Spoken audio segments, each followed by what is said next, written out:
So these folks are going to talk about the tools for citizens who want to collect baseline data on air and water, and also how to find out more about the contaminants in their communities.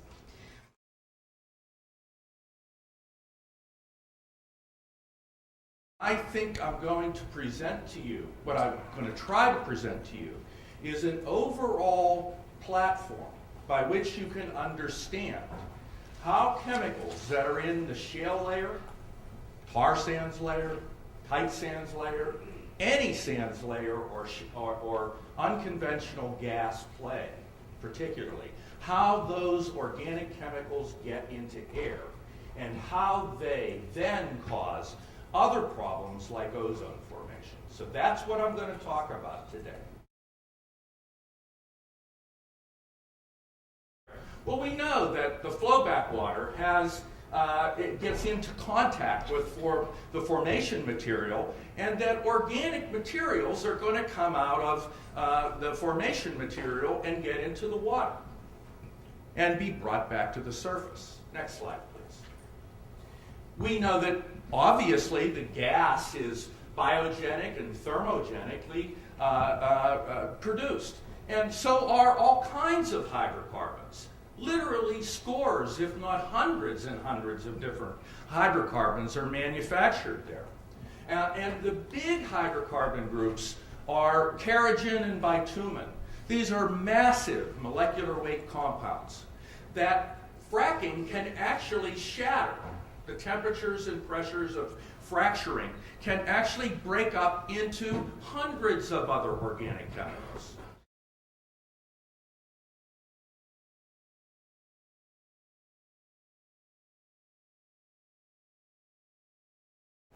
So what can also occur is that many organic chemicals that are put in to fracture wells can themselves be transformed in the fracture operations into other kinds of chemicals. And they can also react with the formation organic chemicals under tremendous, again, temperature and pressure regimens. And we know that some of these are biocides, antifreezes, other oil and grease impurities in the chemicals themselves.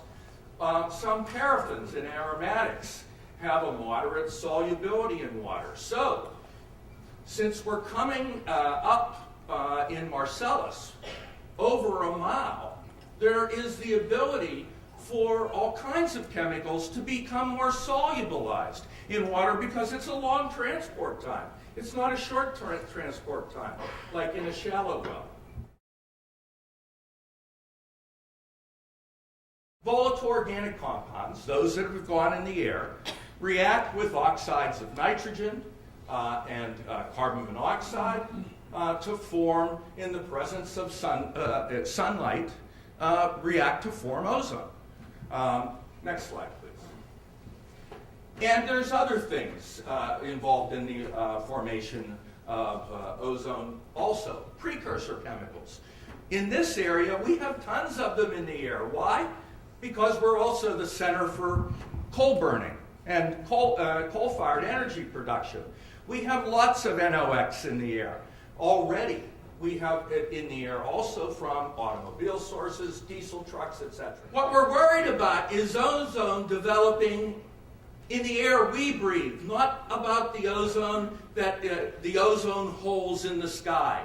That has to do with the production, with allowing more ultraviolet radiation to the Earth, which increases problems for us associated with skin cancers. But this is on the layer of the Earth, and there's all these reactions going on. They're quite extensive. They occur all the time. It's a very natural thing. It even happens, the Great Smokies are called the Great Smokies. And it is true, partly because of the ozone and other photochemical smog that's produced. And it is produced from trees. It is. There is no doubt that gas development is causing ozone problems. There's no doubt. There's no doubt.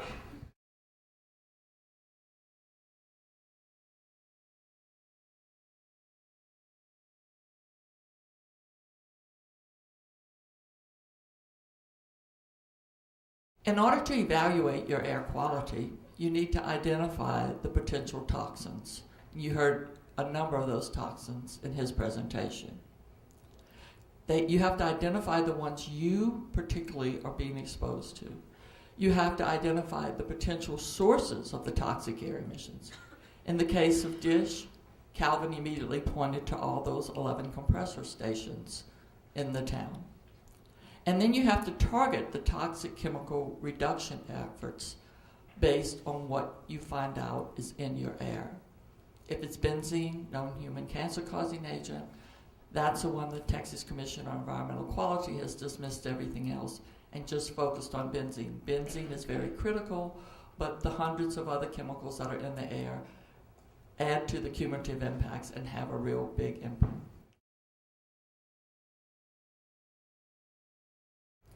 So we have an odor that's called a rotten egg odor that a lot of people complain about. You can rent a gerometer and determine the concentrations of the sulfur-based compounds in your air. They'll rent it to you for a day, they'll rent it to you for a week. You can combine efforts with other people in your area, and you go around with the gerometer, and you go around also with a wind direction and speed, so you can tell where it's coming from. You can rent a ray meter, which also detects the sulfur compounds. And again, go around in your communities with wind speed and direction, looking from where you pick up the chemicals back to the potential sources. Sulfur compounds are usually dense and heavier than air and move away from the emission source very close to the ground when the winds are very strong. Be very, very careful. These sulfur compounds are extremely toxic. They can cause severe health impacts, and they can cause death.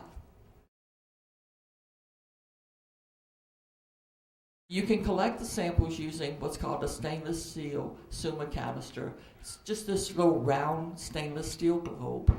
You can collect it as a grab sample, so you open the valve and it goes, sucks in the air, and you close the valve, and then you send the sample off. You also can collect it over 1 hour, because the Agency for Toxic Substance and Disease Registry has some 1 hour standards. You can collect it over a 24-hour period. Then there's the gas fine infrared thermal imaging camera. You saw some of that in presentations yesterday, those of you who watch Gasland, where it looks like black smoke coming out when you look through the camera lens. When you look visibly, you may see some distortions in the air, but you don't necessarily see as much of it. The camera identifies 20 greenhouse gases that are leaking from equipment. And through the camera, you can see it leaking out, and you can also see where that smoke or that plume is going. And in order to determine which specific chemicals are in it, you might want to do a canister. So you look through the camera, see where the plume is, and see where it's hitting the ground, and that's where you would go to collect a sample.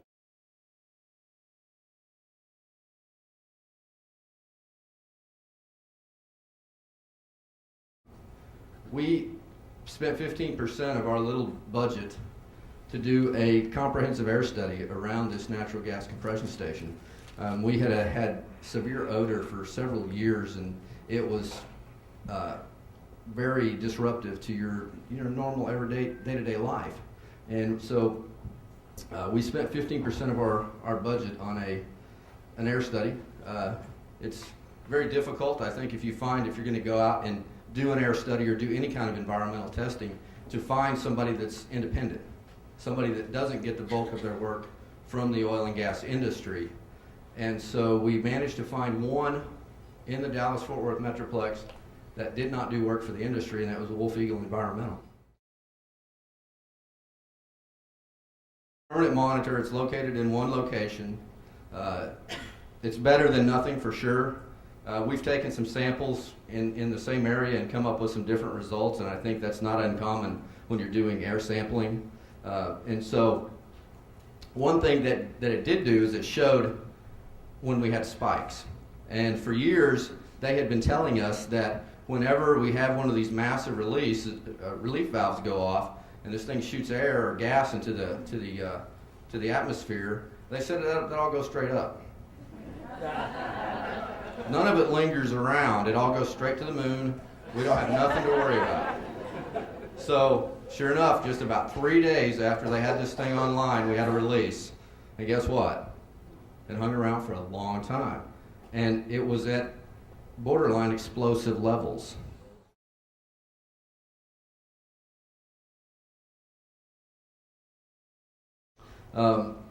We want to collect environmental data that benefits affected people, and we want to share that data. There's a lot of data out there already. We want to take that data and we want to be able to share our data.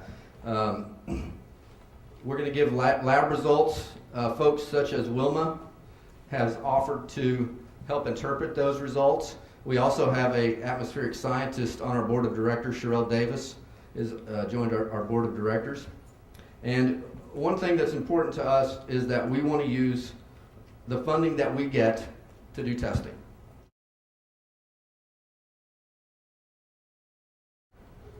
The basic point here is that there's a ton of different things that we could be testing for, but obviously we can't afford to test for everything that's potentially out there, and so we have to sort of balance those costs with our objectives. So next slide there, please. What we've been working on with both with our own expertise and also through some research and also consulting with various experts in the fields, some geochemists, hydrogeologists, etc. And we've come up with sort of a basic list of, or basic to a comprehensive list of parameters that we're currently testing for in relation to Marcellus Shale, this region.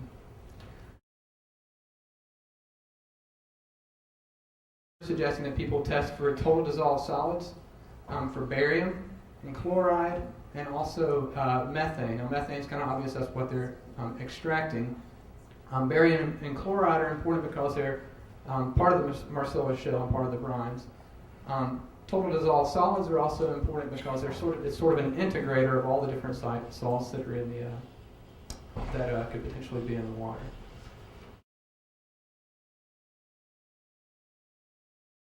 What we suggest at the very minimum is that if you want to have data that you can take to court, you want to be able to make sure that you have both pre-drilling and post-drilling samples, obviously.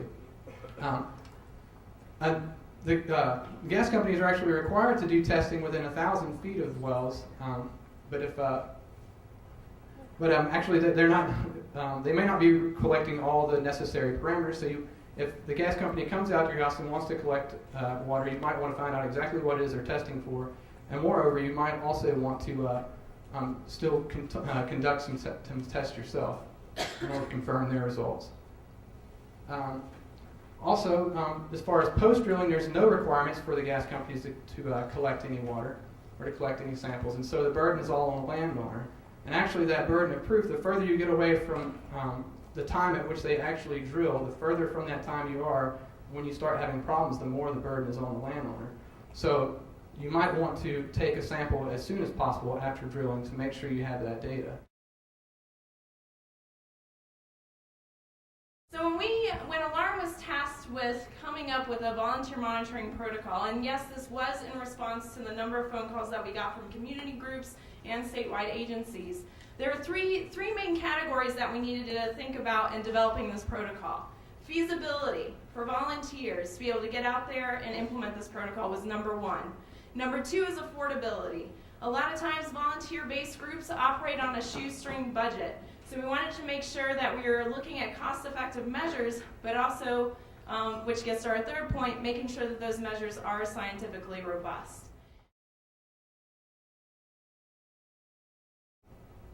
So when we talk about chemical monitoring, and this dovetails well with the previous presentation, conductivity and total dissolved solids.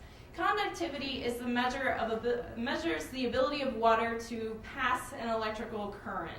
And with cost-effective probes, what you get is a probe that measures conductivity, and then they use a total dissolved solids, or TDS, conversion ratio factor, to then translate that to a TDS reading. And what we mean by TDS is the amount of ions present and dissolved in water. And just so you guys know, in Pennsylvania, we'll have a TDS, total dissolved solids standard, coming out next year, and that's going to be 500 parts per million. The first thing that we can train people on, and it seems like a really small thing to hold the companies accountable for, but it is something you can hold people accountable for, is what are called erosion and sedimentation control measures.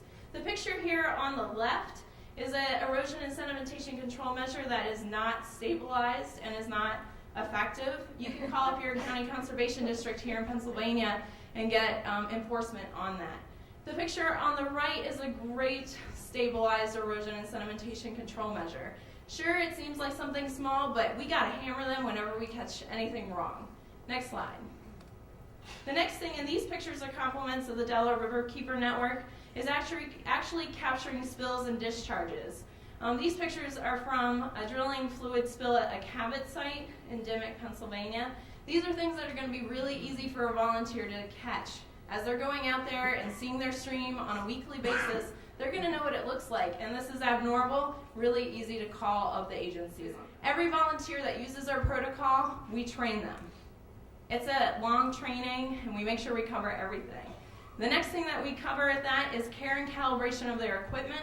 If folks are monitoring on a weekly basis, they are calibrating their meters twice a month. The other thing that we do is we encourage the use of replicates, which is an internal quality assurance measure. The next thing is documentation of procedures. All of our procedures are clearly outlined in our protocol, and that's something that our volunteers can use as they're talking to various data users. And then finally, the kicker here is an external quality assurance measure. Every volunteer that goes through our program is required to go through what is called a split sample analysis. So during low flow and high flow situations, they'll take readings of their water and record them. They'll capture a bottle with that water, send it to our lab, and we'll test that water using the same meters that they use and then more sophisticated equipment. And that's to verify that that the volunteers are using their equipment correctly.